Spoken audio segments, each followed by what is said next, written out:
인공지능이라는 비즈니스가 노동집약적이면서 자본집약적. 그게 여실히 보여준 게 챗GPT입니다. 저는 항상 생각한 게 백조? 발 아래서. 안녕하세요. 인터뷰를 통해 전문가의 관점을 쉬우면서도 구체적으로 끄집어내는 고성의 인터뷰입니다. 요즘 여러모로 사람들을 놀라게 하는 대화형 AI 챗GPT는 도대체 어떻게 만들어졌길래 사람같이 대화를 하게 되는 것일까요? 챗GPT를 만든 오픈 AI사가 바로 전에 발표했던 초거대 언어 모델 GPT 3.0은 지금 챗GPT가 보여주는 사람 같은 자연스러운 대화와 경이로운 요약을 보여주지 못했습니다. 그렇다면 무엇이 챗GPT의 엄청난 진화를 촉발시킨 것일까요? 저는 막연하게 천재적인 AI 알고리즘으로 한 방에 챗GPT를 만들었다고 예상했었는데 놀랍게도 엄청나게 많은 사람들이 사전에 일일이 인공지능의 답변에 피드백을 주면서 사전 지도를 시켰던 것이 챗GPT 학습의 핵심이었다고 합니다. 강화학습과 AI 자연어 처리 전문 기업인 에잘소다의 최대호 대표의 알기 쉬운 설명을 한번 들어보겠습니다. 그 챗GPT의 구조를 보면은 RLHF라고 Reinforcement Learning Human Feedback이라는 그런 기술을 통해서 이제 튜닝을 한 건데, 이게 뭘 의미하냐면 제너러티브 하다라는 건 어떻게 나올지 모르는 그런 것들을 통제해 주는 거거든요. 그러면 GPT-3를 기반으로 해서 지금 챗 GPT가 만들어진 건데, 그러면 뭐가 달라졌을까 했을 때 그런 휴먼 피드백에 의해서 이런 답변은 말이 돼. 그다음에 이건 뭐 욕설도 없어. 이런 것들을 사람들이 일일이 피드백을 해서 점수 체계를 만든 거고, 그거를 리워드 펑션화 해가지고 리워드 펑션을 사용해서 강화학습을 적용한 게 굉장히 저는 좀 놀라운 기술 중에 하나지 않았나 이렇게 생각이 됩니다. 많은 분들이 챗 GPT에 있어서 GPT-3를 많이 얘기하시는데, 저는 이제 RLHF라는 걸 봤을 때 인퍼런스를 이런 식으로 통제할 수도 있겠구나. 특히 생성에 있어서 그러니까 생성이라는 게 어떻게 튀어나올지 모르는데 그거를 어쨌거나 RLHF에 의해서 정제시켜주는 그런 작업을 했다는 거는 이제 대단한. 지금 말씀하신 그렇게 음, 사람들의 어떤 피드백을 통해 가지고 그것을 계속해서 이게 정제시킨 거잖아요. 파인 튜닝 한 건데 네, 그러면 네. 앞으로도 이렇게 뭐 챗GPT 4, 5 이렇게 계속 이게 발전해 나가려면 계속해서 뭔가 사람들의 그런 인터랙션이 필요하다고 보시는 겁니까? 피드백이?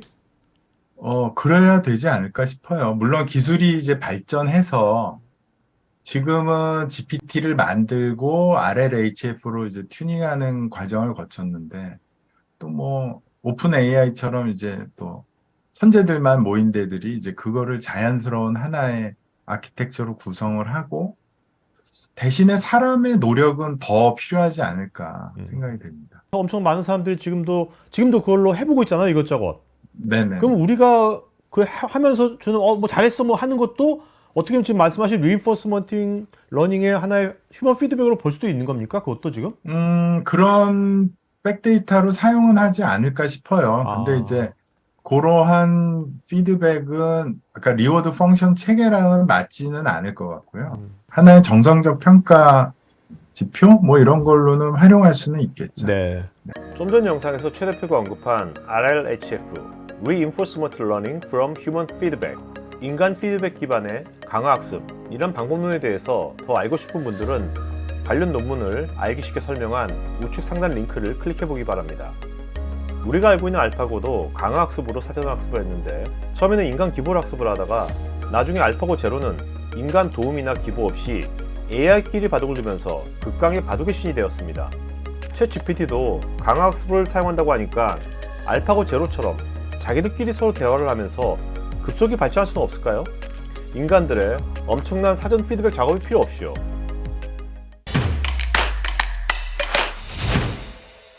게임에서는 제가 뭐 된다 안 된다 말씀드리는 것보다 네. 오히려 좀 화두를 던지는 게 나을 것 같은데, 알파고 같은 경우는 이기고 지구에 대한 판단이 명확하지 않습니까? 바둑의 룰이 예, 확실하니까.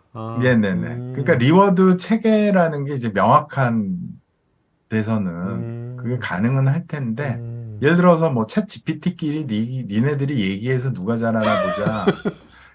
있어서의 리워드라는 거는 쉽지 않을 것 같아요. 기준이 너무 제너럴하네. 너무 그렇죠. 추상적이네. 예. 아. 그러니까 토론해봐, 둘이. 음. 누가 잘하나 보자. 이게 참 어렵잖아요, 사람도. 네네네. 예, 예. 그런 것 때문에 쉽지는 않지 않을까 싶기는 합니다. 제너럴한 것은 정말 그럴 것 같은데 기업의 특정 도메인 쪽은 가능할 것 같기도 하고. 기업의 특정 도메인은 지금 말씀하신 것처럼 이제 잘했다 못했다가 기준이 있지 않습니까? 네네. 많은 경우. 네. 그렇기 때문에 지금 통제된 답변을 하거나 이런 것들이 가능은 한데 생성의 그 중심을 둔 굉장히 복잡하고 거대한 랭귀지 모델까지는 사실 필요하지 않지 않나 싶어요. 네. 그러니까 뭐 거의 2천억 개에 가까운 파라메타를 활용하고 있는 거대 랭귀지 모델까지는 필요 없고요. 그 다음에 어떤 비즈니스 목적에 의해서 지금 보유하고 계신 이제 각종 텍스트나 VOC 데이터나 이런 것들은 뭐 한 1억 개 정도의 파라메타를 가지고 있는 언더스탠딩 모델을 기반으로 해서 그 다음에 다른 파인 튜닝 할 수 있는 모델들을 연결해서 쓰는 게 훨씬 효율적이지 않나 생각이 듭니다. 여러분, 호수에서 우아한 자태를 뽐내는 백조를 보신 적 있으세요?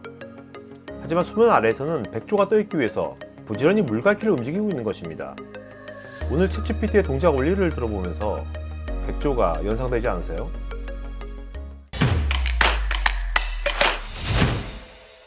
사실 인공지능 하는 회사들의 똑같은 아마 고민일 텐데요.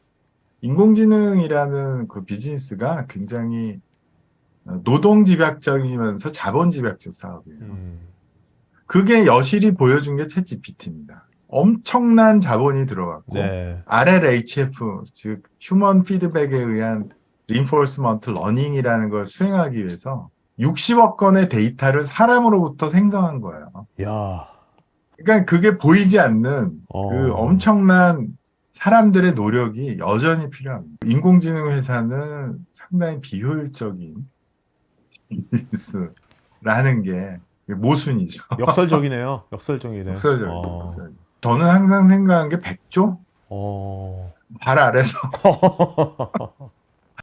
자, 여러분 잘 들으셨죠? 최 대표의 에자일 소다와 AI 관련된 문의를 하고 싶으신 분들은 아래 하단에 상담 문의 메일이 나요. 우측 상단에 링크 클릭하시면 에자일 소다 사이트 보실 수 있습니다. 혹시 여러분의 고객들에게 어필하는 유튜브 컨텐츠를 만들고 싶으시면 우측 상단 링크를 클릭하셔서 다양한 포트폴리오를 구경해 보십시오. 여기 왼쪽에 관련 영상이 있으니 클릭해 보세요.